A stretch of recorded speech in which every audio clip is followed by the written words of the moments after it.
right. Hi, guys. I'm Hamel. Really happy to be here with you guys today.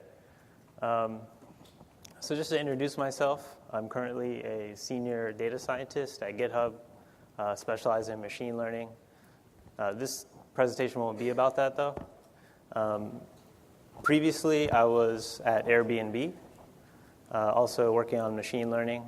And then before that, I was at DataRobot. And then before that, I was working as a consultant for a couple of different companies.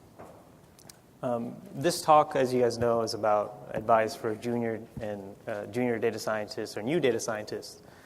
And so another relevant background is I've interviewed hundreds of data scientists, and also interviewed at for a lot of positions as well. So I have some relevant background.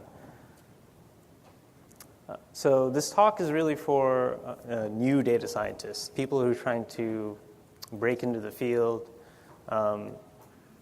maybe trying to experiment, to pivot, from a related field, but have trouble doing so, or maybe just coming out of graduate school, whatever it may be. It's really for this junior data scientists or like new data scientists trying to kind of break in to this area.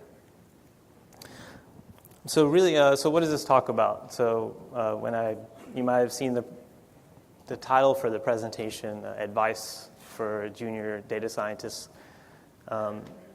This talk is not about things that you commonly see, like should you learn R or Python, or data science interview questions, or how to build a regression model. And that's because a lot of these things, I think you can learn a lot better from a MOOC or online in a much more comfortable setting, and you'll learn a lot more. My goal is to give advice that you can't easily find on Google or on a MOOC. And that's really why I'm giving this talk. And so last year's ODSC, I gave a talk on Intro to Data Science with Python. It was 4 hours long. But after the talk, felt dissatisfied. I thought, the folks here could have learned a lot, maybe more in a more comfortable setting on something like Coursera, reading books. And so, like I said, again, I really want to give you unique information.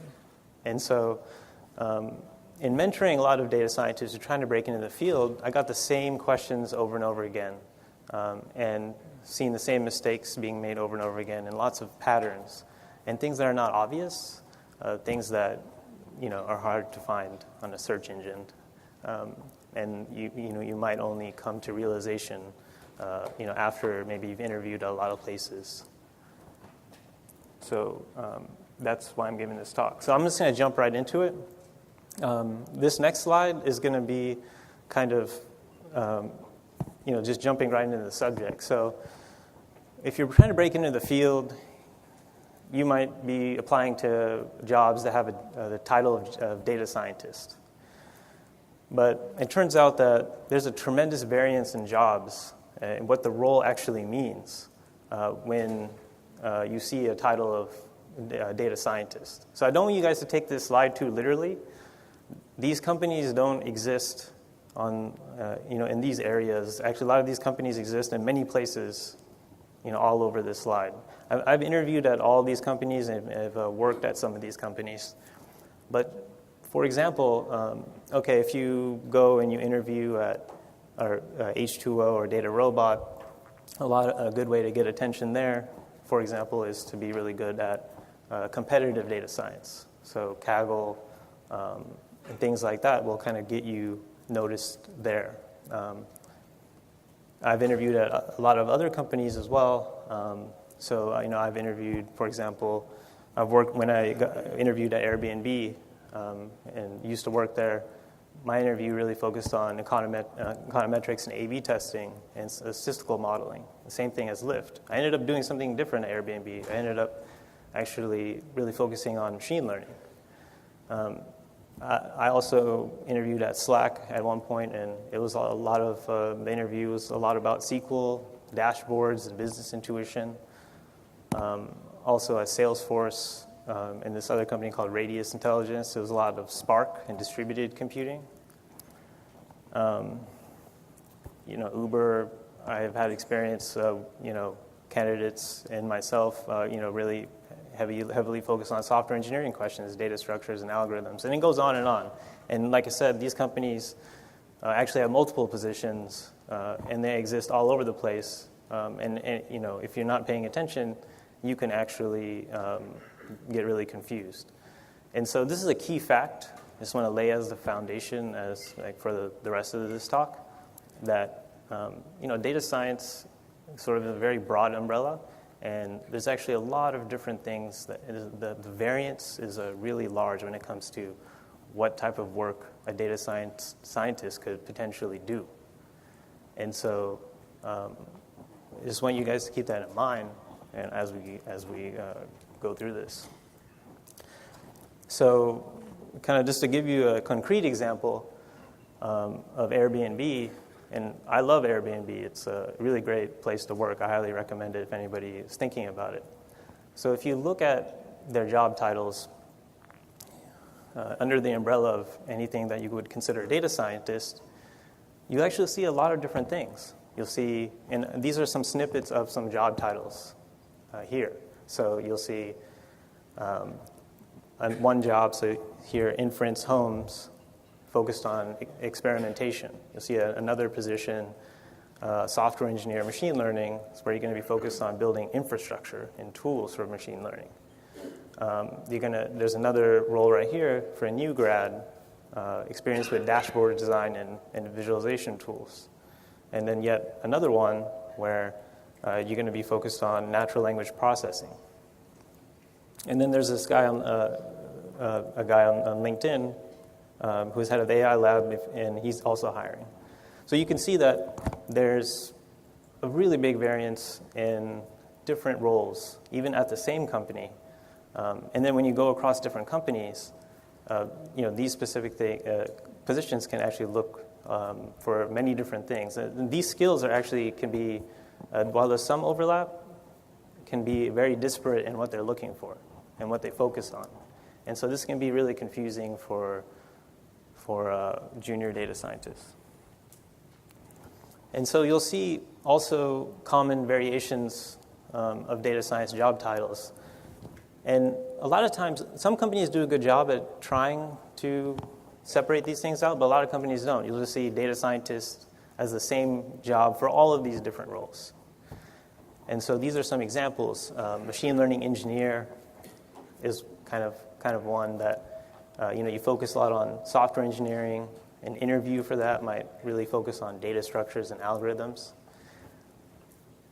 Machine learning researcher, so that kind of role is somebody who's really expected to implement algorithms from scratch, to read, to understand academic papers, kind of push the envelope of machine learning. Decision scientist, someone who really focuses on A/B testing, statistics, econometrics.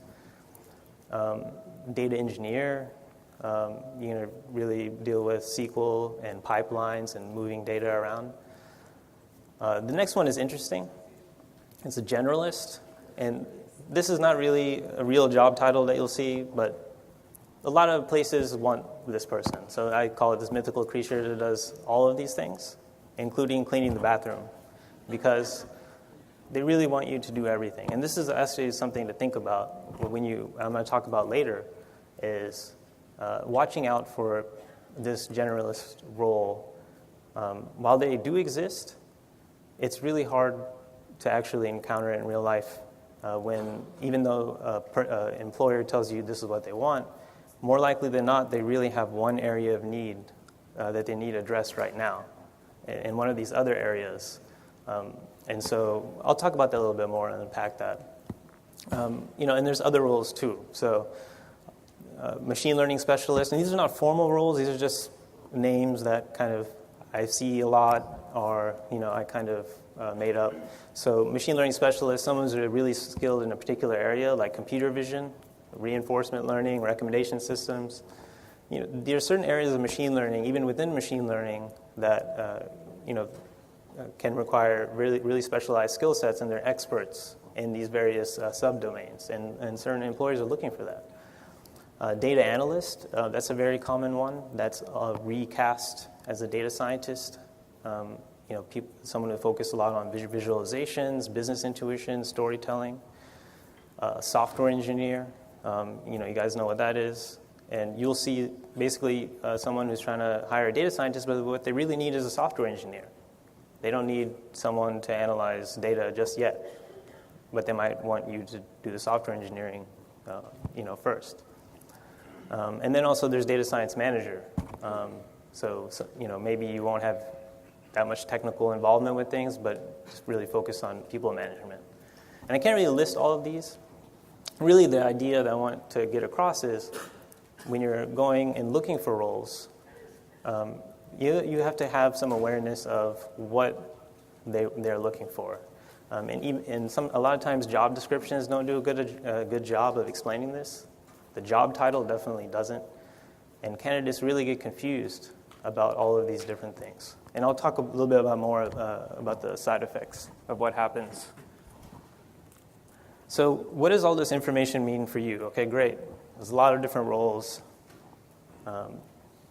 And it's hard to tell kind of what is, what people are looking for sometimes. So some key things that, you should know are, okay, when you see the title data scientist, that really contains very little information. I would almost argue almost no information at all about what the job is. And even a lot of times when you see a job description, that also contains very little information about what a job is. You really have to drill in and see what one of those, 50 different areas does this person really want from you. And another thing is I talk to a lot of candidates who are just starting out in data science. And, people that go and they interview at 30 different places. And they get very discouraged because they might fail 90% of those interviews. And it's a very common pattern that I see. And it's not that the person isn't bright. It's actually they actually interviewed for 20 different roles, 20 different or 30 different distinct roles. Maybe one role was software engineering, another one was building dashboards, another one was machine learning. And so a lot of times, if you're breaking into data science, it's good to have this awareness of what you're trying to target. Because if you just go out there and kind of blanket the market, you might actually be interviewing for a very disparate set of roles. Another thing is, through kind of learning and kind of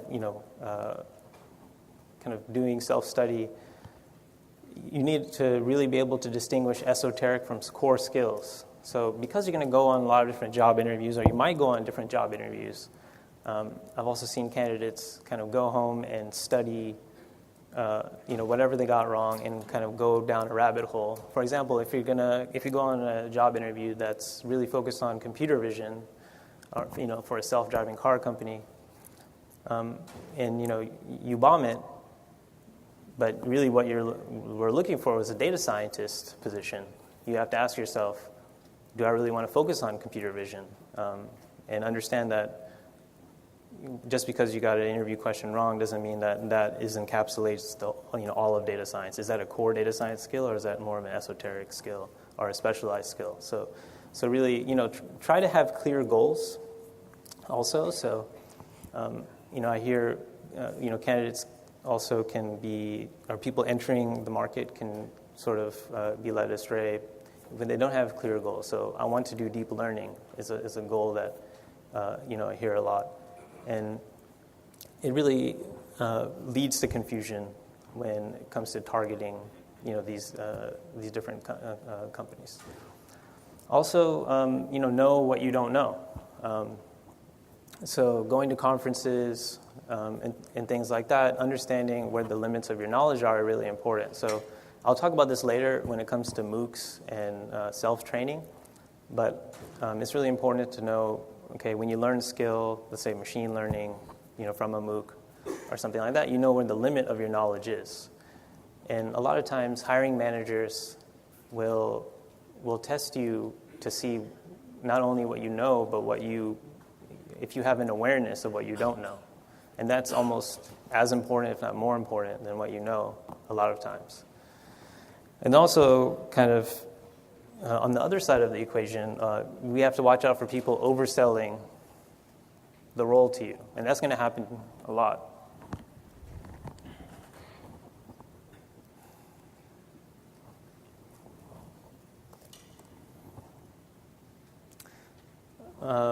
So people overselling the role to you. So don't become a trophy data scientist, and I'll talk about what trophy data scientist means a little bit later. But even if you're a junior data scientist, you're someone entering the field, you have a lot to offer, and you have some skills that are desired, and definitely don't want to go into a role where that's being oversold to you.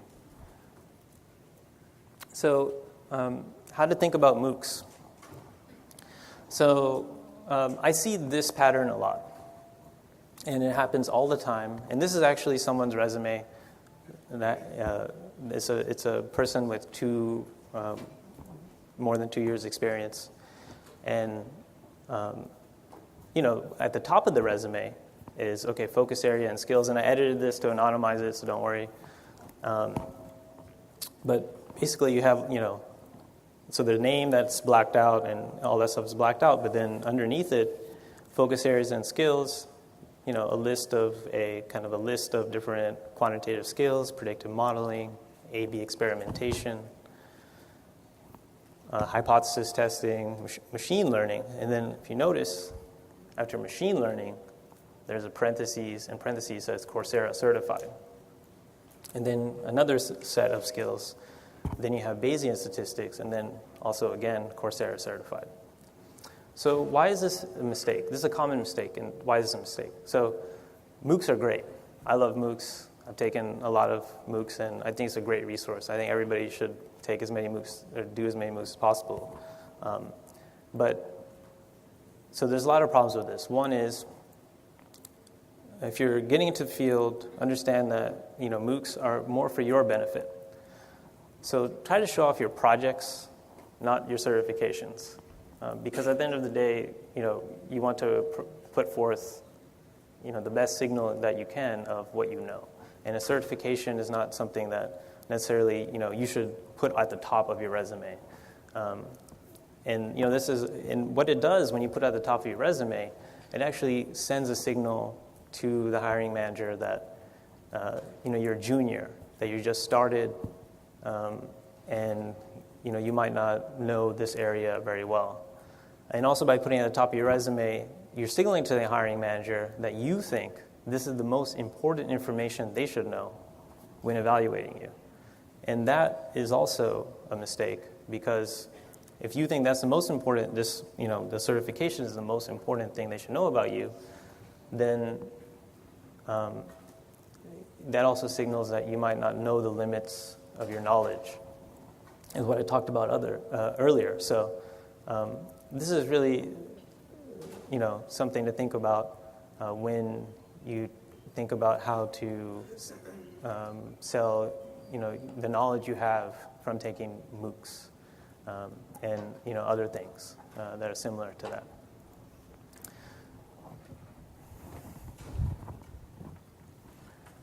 Okay, so what to know about boot camps? Boot camps are also great. I think it's a great way to bootstrap your skills and learn something in a focused environment.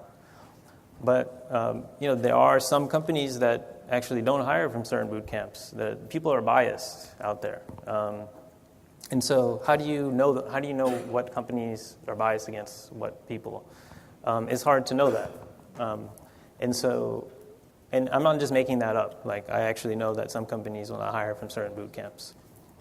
So, one thing you can do is look at LinkedIn. Don't look at the boot camp website if you're trying to figure out what boot camp you want to go to. Are the graduates going to the companies that you want to work for? And that's something to really look at. And like, for example, one place where I've worked, so at GitHub and Airbnb, there's a lot of people from inside data science. I'm not endorsing Inside Data Science. I'm not saying anything good or bad about that. I'm just saying that's just an example, just to give you an idea. Okay, if you go on LinkedIn, you look at Airbnb, you look at GitHub, you'll see, good representation of someone for that boot camp. So that's just an example of how you would research that. And just like MOOCs, also with boot camps, you really want to show off your projects, not the boot camp. Because at the end of the day, you don't want to be the first signal that you want to kind of get across is not this red flag that you're like a junior person, but more, hey, I have a project and I know how to apply these skills and kind of get that in the person's, kind of get that in front of your hiring manager.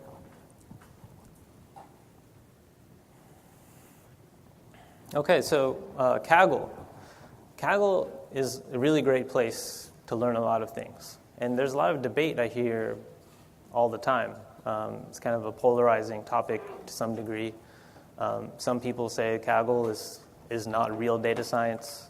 The data is given to you, and you kind of do this machine learning, and then all this other stuff, and it's not a kind of real world.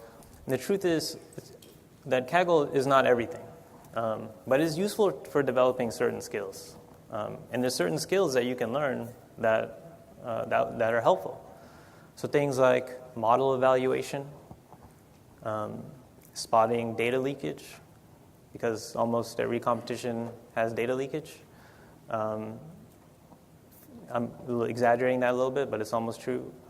Feature engineering, and then you can learn a lot of design patterns from studying other people's kernels. And so I think you should definitely do Kaggle, but I would say don't overfit your skills to just do Kaggle.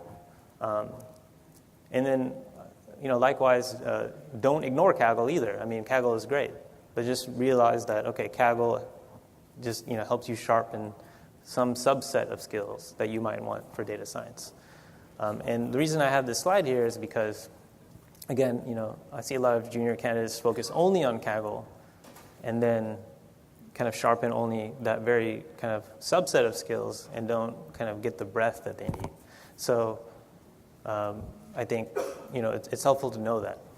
Just because Kaggle is so prevalent and it's kind of something that's kind of out there, and especially when you're kind of breaking the data scientists as a resource of kind of where to learn things from.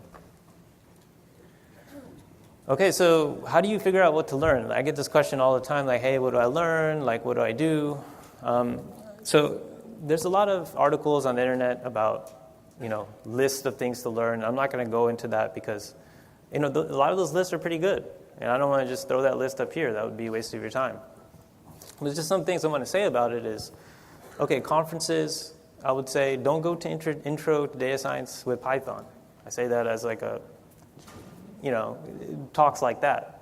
And that's because, use MOOCs or books and things like that. That is going to give you a richer experience with that very baseline knowledge and kind of, allow you to sort of learn that better. If you're going to go to a conference, go to a talk that tells you something that you can't readily find, on the internet.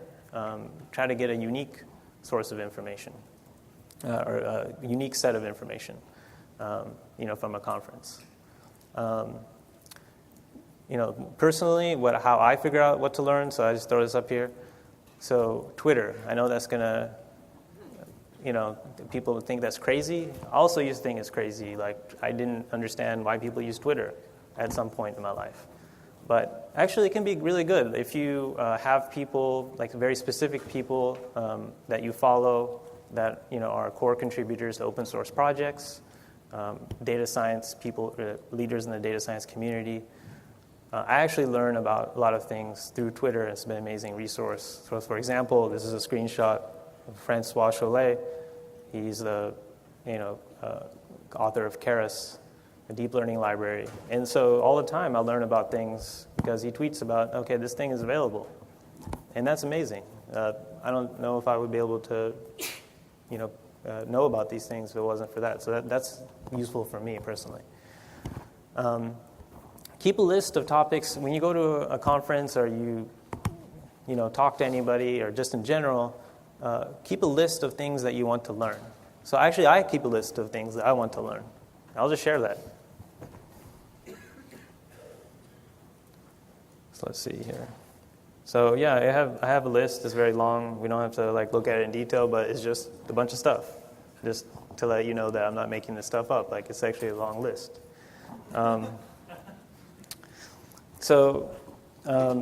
Keep a list and kind of prioritize that list and kind of work through it. It's a very structured way of kind of figuring out kind of what you need to know next. And again, what you don't know can be more impressive to hiring managers sometimes than what you do know. So if you know the limits of your knowledge and things that you need to learn, then that shows you have a really good awareness of the field. And that's very powerful.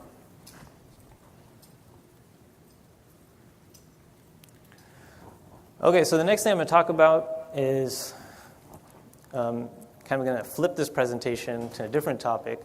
So I've talked a little bit about things that you can do as a candidate to make yourself stronger. But then there's another side of things that people don't necessarily think about is there's a lot of traps that you can fall into when you are interviewing at places.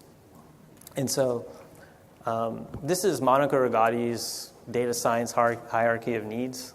I actually really like this visualization. It's a kind of a good summarization of sort of data science in general in terms of where a lot of the work happens. And so this pyramid basically has kind of this hierarchy of needs where kind of a data hierarchy of needs. So at the bottom you have, before you start doing anything, you need to have basic logging, you have to collect your data, you have to have an instrumentation to actually get this data. And then as you go up the pyramid, there's less data cleaning, less data storage, and then more of that, the very sexy stuff. Like at the very top is AI and deep learning. That's the stuff everybody nowadays wants to do. And then right below that is A/B testing and simple ML algorithms. So you can kind of get an idea. This is the spectrum. So the idea is like you're going to be sold, a lot of the jobs you apply to, you're going to be sold this AI deep learning thing. The hiring managers are going to tell you, you're going to do AI, you're going to do deep learning, you're going to do ML.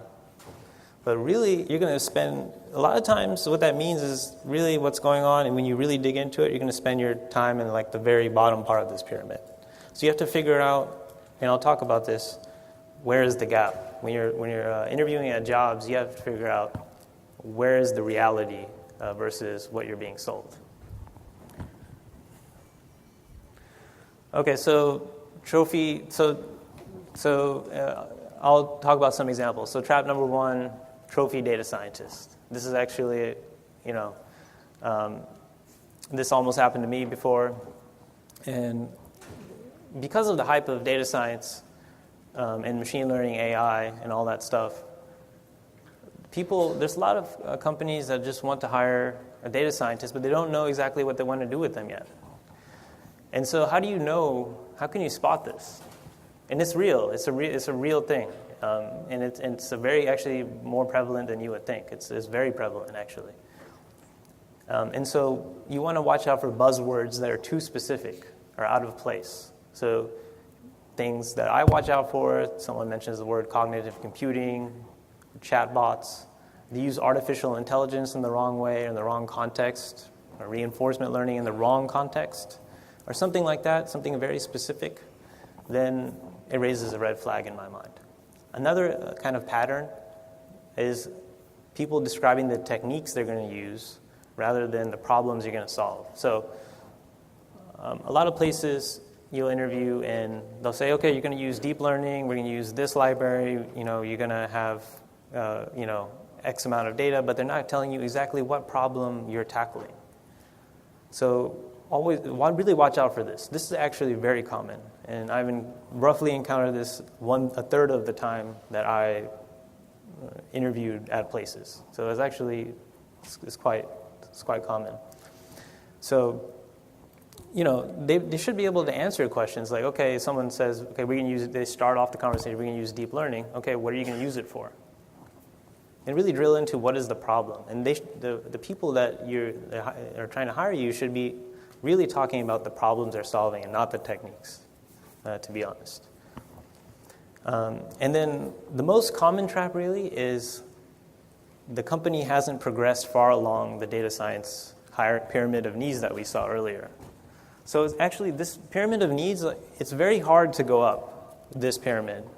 A lot of people talk about that, the fact that they're up on this pyramid and they're ready for AI and deep learning, but a lot of companies are very kind of trying to escape the second level, or maybe trying to escape the third level, but haven't really escaped it yet. And a lot of times, they don't need a data scientist until maybe the top levels. So this is a trap that you will commonly find, and that's just because people want to get to the top, but they don't realize that they're at the bottom, and so there's kind of this, the disconnect between that. So, you have to really watch out. Okay, is the data ready? And also, you can kind of ask questions about infrastructure and technology stack to try to figure out, okay, what is the state of their data in their kind of their plumbing and like their stack. So this is an example of an email that a candidate or a person I was mentoring really recently sent me.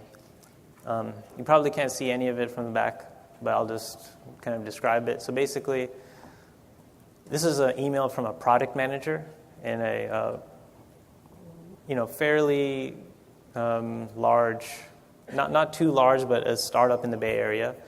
And so, the person said after talking to the product managers on the very bottom, like, I'm not sure this position is the right fit. And then the product manager responds, what would be the problems you'd like to work on? And then the person responds, hey, I'm trying to explore roles that involve more machine learning. And the person then responds right away. The product manager says, okay, you're going to be implementing reinforcement learning algorithms. And let's plan it on-site. This is a product manager. Why is the product manager saying that? That's a red flag. And so actually we did did a little bit more investigation, and then we found that, okay, this company really wanted a trophy data scientist. They were not ready for this. They were really throwing out buzzwords out there. And this person was able to avoid that bad situation. So, this guy kind of goes again to me. I've talked to a couple of people myself. And this is real. Like, this is not making this up. Like, I didn't have to, this is actually real. So, cable company wants me to build a chatbot that will completely eliminate need for any humans in customer service. And this sounds funny, but when you go on the job market for junior data science, you'll hear all kinds of stuff like that. And so you're like, it's like, okay, yeah, I mean, it's okay to have lofty goals, but then, you drill in and you see, okay, what kind of technology do you have?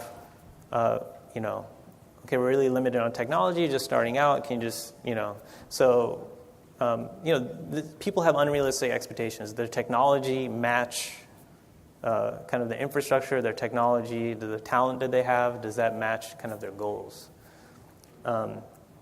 Similarly, I talked to an Airbnb competitor, or they approached me actually at a conference and said, hey, they took me aside and said, we have 75 listings. We want to use deep learning. So, I mean, this is very obvious and we can laugh, but there's a gray area. It's good to keep this example in mind when you talk to people. There's obvious things like this, but there's a gray area where you kind of have to, have an awareness and like really watch out for things like this. So like, why do people have these unrealistic expectations? Like, why are people even wanting to do deep learning with 75 listings? Or why does a cable company want to build chatbots with Excel macros? Where is this coming from, and why is there so much excitement? Where is it coming from? So, a lot of what's going on in the market, if you're just coming into data science, is you have people that are really aggressively marketing things like AI, machine learning, and what happens is folks have really unrealistic expectations of what machine learning and generally these techniques can have on their business. So an example is IBM Watson, as you guys know. they had a situation where they really aggressively marketed the capabilities of this machine learning AI system, and it really came back to bite them. And they actually went as far as to selling this technology into big hospitals, big healthcare facilities, and it was actually a disaster. And that's just an example. But really, what's happening is everybody's talking about it, and investors are giving these companies and these startups money a lot of times about just because they're using the word deep learning, or they're promising that they have a competitive advantage because they're using AI, deep learning, machine learning. And it doesn't mean there's not great projects out there that uses state-of-the-art techniques. Don't get me wrong, but I'm just saying there's a lot of people that claim that they're doing this, and it's easy to get trapped or easy to get fooled. Okay, I'm going to come back to the same pyramid again just because I think it's really useful, and just because I think it's a very common trap. Is a lot of companies don't need, when you're first going out there and you're interviewing at places, a lot of companies don't need a data scientist. They need a data engineer, but they don't know that. They don't know that distinction. They don't have that realization. And so, they may have some data, but it's like, they don't have reliable data flow. They don't have any infrastructure. They don't have pipelines. They don't have the ETL process worked out. And so if you're someone that's hoping to really work on stuff that's higher in the pyramid, you won't be working on that. And typical data scientists spend a lot more time lower in their pyramid. So just something to kind of really keep in mind. If you're the first data scientist, so a lot of times you're a junior data science, or new data scientist, a lot of companies, small companies will pitch you, hey, come be our first data scientist. And that's great. That can offer a lot of growth and responsibility, but just keep in mind that you will probably be working on the very lower part of this pyramid because that's what a company needs when they're starting out. There's always exceptions, but that's generally how it will look. Okay. I think this part is actually, this slide is very important. This is where a lot of candidates get burned over and over again. Or a lot of people getting into the field get burned. So I mentioned earlier, okay, there's a lot of different roles out there. A lot of junior candidates interview at 30 places before they get an offer. And not because they're not bright, but because they really they interviewed in many different roles. They're trying to find their way, so on and so forth. They can get beaten down by the process.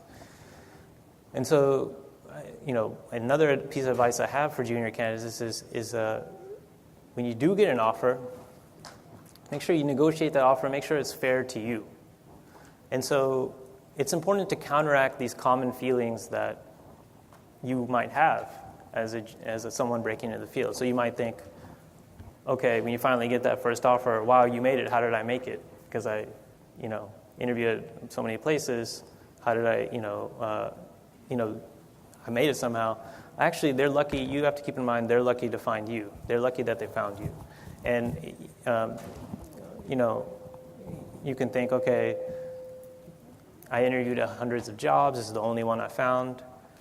But a lot of times what candidates don't realize is that company has also interviewed hundreds of candidates.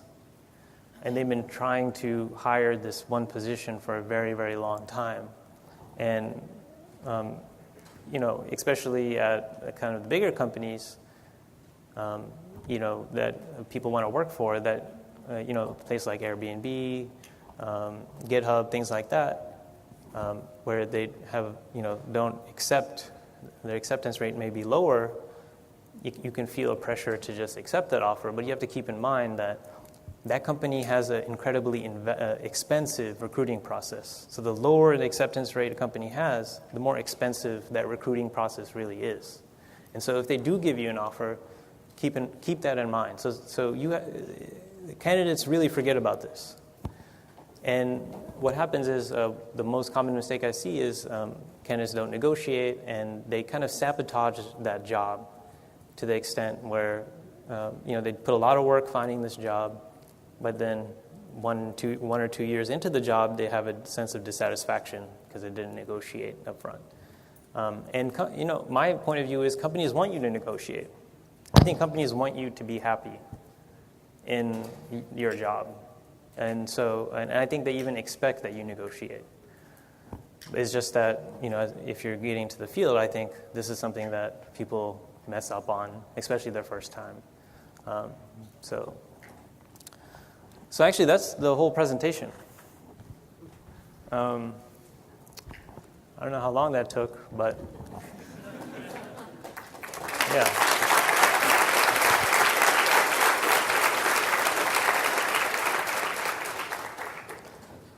So yeah, I hope that was really useful to some folks.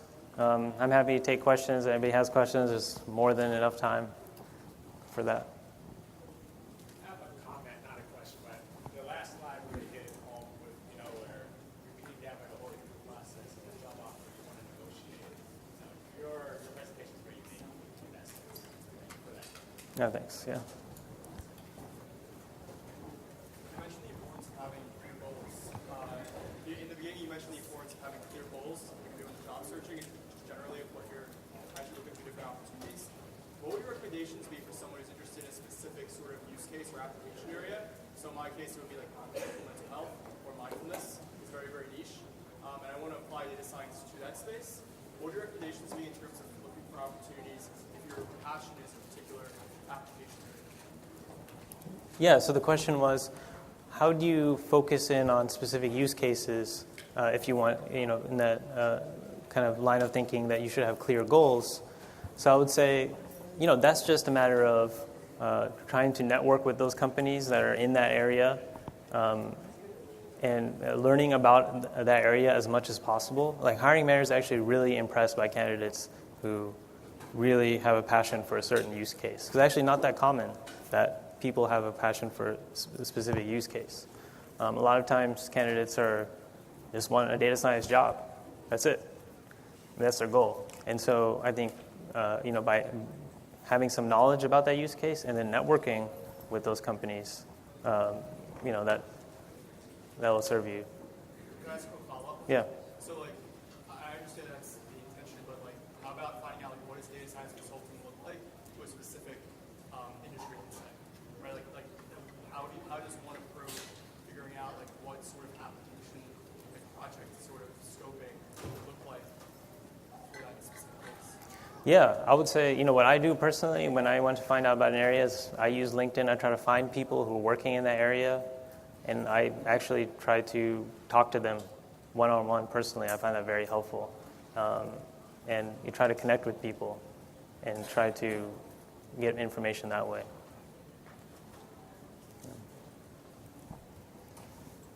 I don't know if I can hear you all the way back there, but... So I'm not a beginning data scientist. I'm someone who has a role that helps people, get that first answer. And first of all, this was an awesome talk. You were exactly right. This is what people came here. 1,000 data science questions. So I was actually talking to someone else who also blogs about helping data science. We have exchanged that. So I want to get your impression on this. What do you think about advising new data scientists go after jobs that are titled data analyst as opposed to just trying to jump into data science roles, right? What are the pros and cons of that? Yeah, so, I actually think it's important not to focus on title at all, too much in any job. I think it really should be focusing on what you're going to be doing. Because honestly, people on their LinkedIn profiles, they put whatever title they want. So they put, senior this and head of that. And what, a lot of times these things are not formal titles. It's just what you're doing. And so, I would say it really is about what you're doing. If it's a data analyst role, sometimes data analyst roles are really good. And I think it's really relative to what you know. So if you're I would advise candidates, if they don't know, anything about data visualization, dashboards, SQL, things like that, they want to build those skills, that's going to be a great role because they're going to grow a lot.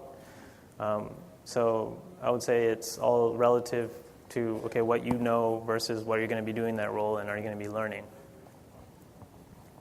What's your advice on finding a mentor? Finding a mentor. That's a good question. I'll be honest with you, I feel like I've just been lucky to bump into mentors, the place that I'm working, at conferences or friends. I would say, the more you're involved in the community, the more you're trying to kind of be out there, you're likely to bump into somebody at some point. But that's. What do you look for?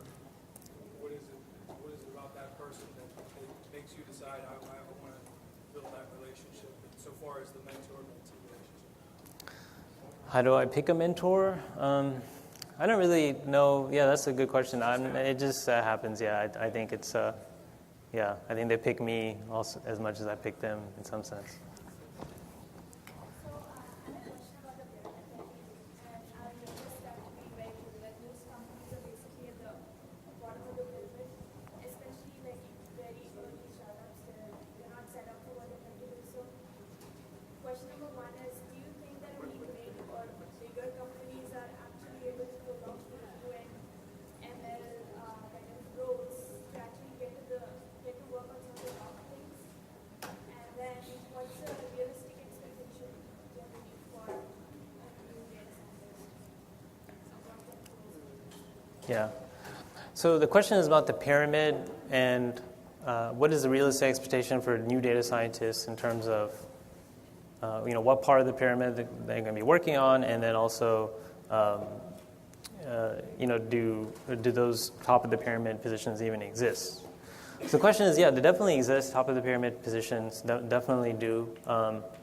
But keep in mind that these are not clean aspects that you'll be working on. Every data scientist is spending a lot of time in the bottom of the pyramid. It's just a matter of, are you going to be spending any time doing machine learning, AI? You might be spending a lot less time than you think you have.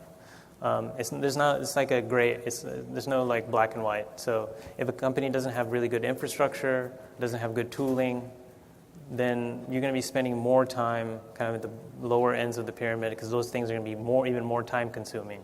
And you can have less time for like the machine learning and AI. Whereas the company has really good tooling and infrastructure, you might be freed to spend more time towards the top of the pyramid. Just to follow up on that, so based on the answer, do you think that bigger companies are better opportunities for you to work on some of those things because smaller companies would essentially not there? Yeah, the question is it better to go to a bigger company or a smaller company, given what I just said? And so, actually, there's not a good answer to that. I think you can get pigeonholed, or you can, there's a lot of roles in big companies that will have you just doing data cleaning or visualization. There's probably roles at Facebook that will have you just being focused on dashboards and, querying data. So, big companies have a lot of variety of roles. So it's hard to it's really about the role and not about the company. I think it's important to disassociate that to some extent in your mind. It's important. So we're looking at a job description or a job advertisement. If the job advertisement says, we are looking for somebody who has a master's or a PhD, is it something that should be not advertised as a PhD? Is that something that should be, throw that out? Or does it make sense to plan for evidence that I have the skills because I work in these projects and I don't have that? Yeah, that's a common question. So when you see a job description that has a master's or a PhD, like, should you just ignore it and go on your way? I would say no. Like, I've gotten job offers in many places that say we require a PhD, and I don't have a PhD.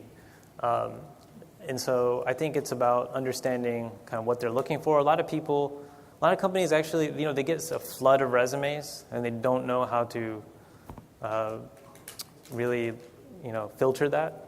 and they use PhDs as the PhD designation as some like some kind of filter. But I would say use the other avenues that you have. So if you know somebody that works there, through LinkedIn, or you go to a networking event, and you can kind of have a conversation with someone that shows that you know about this field, then I think you can do that. So I won't say it precludes you.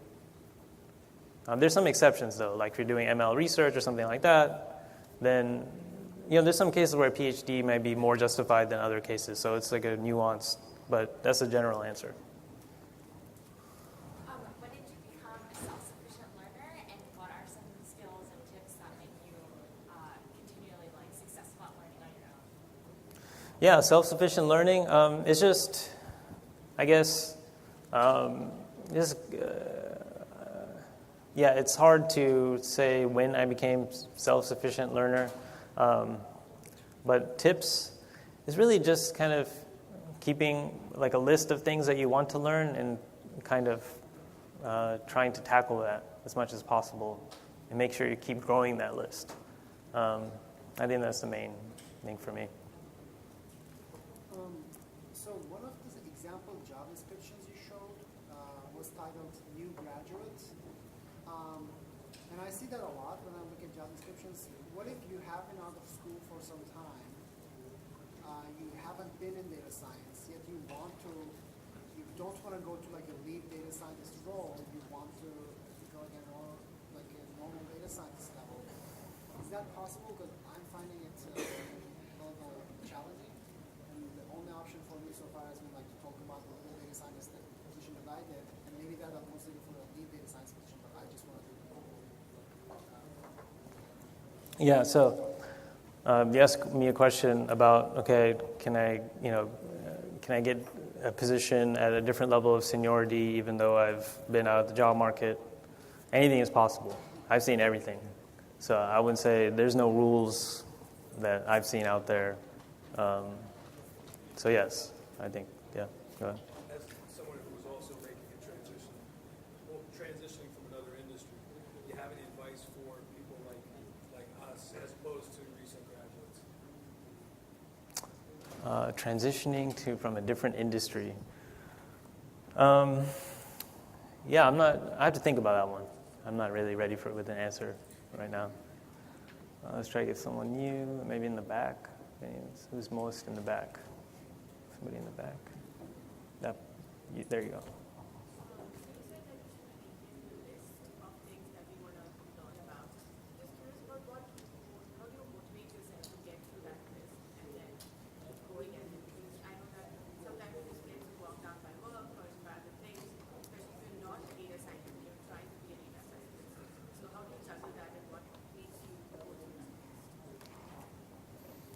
Yeah, I mean, the question was, okay, this list, how do you go through the list? How do you stay motivated in the list? I mean, that's just, it's like exercise, I guess. I mean, I don't know. You have to find a way to be motivated otherwise. At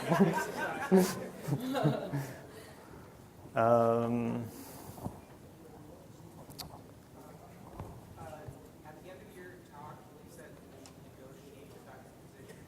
Were you talking about practical things like pay, or is it like the scope of the position? Yeah, I mean, honestly, I was talking a lot about pay. So the question was, what was I talking about when I said we were talking about negotiation? Was talking about pay? Was talking about scope?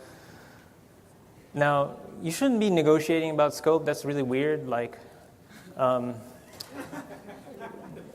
should be something that's pretty clear. If that's even an avenue for discussion, that's kind of strange. Just because people will usually oversell the scope. They'll say, we want you to lead this or do this, or we want you to grow this team, or, people. So, and that's a very soft thing, usually, So I was mostly talking about money, definitely. What's your advice for junior data scientists who want to grow into senior roles? What are some tracks? Yeah, the question is, what's the advice for junior data scientists who want to become senior data scientists? just the trap is not learning. So when you stop learning, that's when you get trapped. That's the answer. All the way in the back, the gray sweater.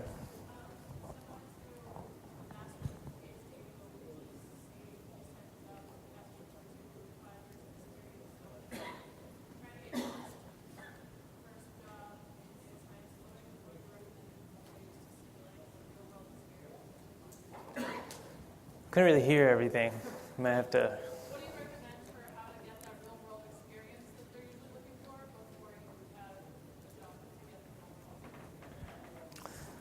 the Yeah, I mean, that's how do you get the real world experience? And so it's a combination of things. So, do your own projects, highlight them as much as possible.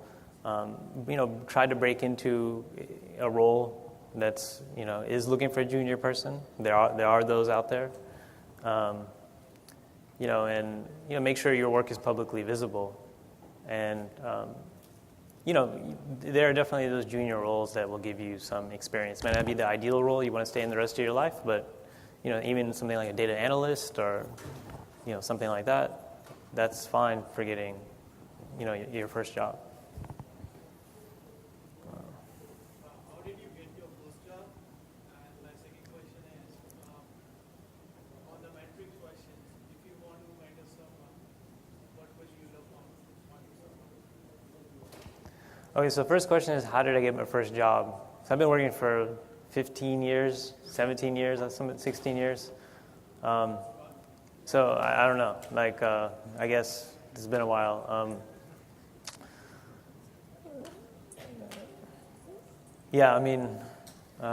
Maybe we'll talk about that one offline.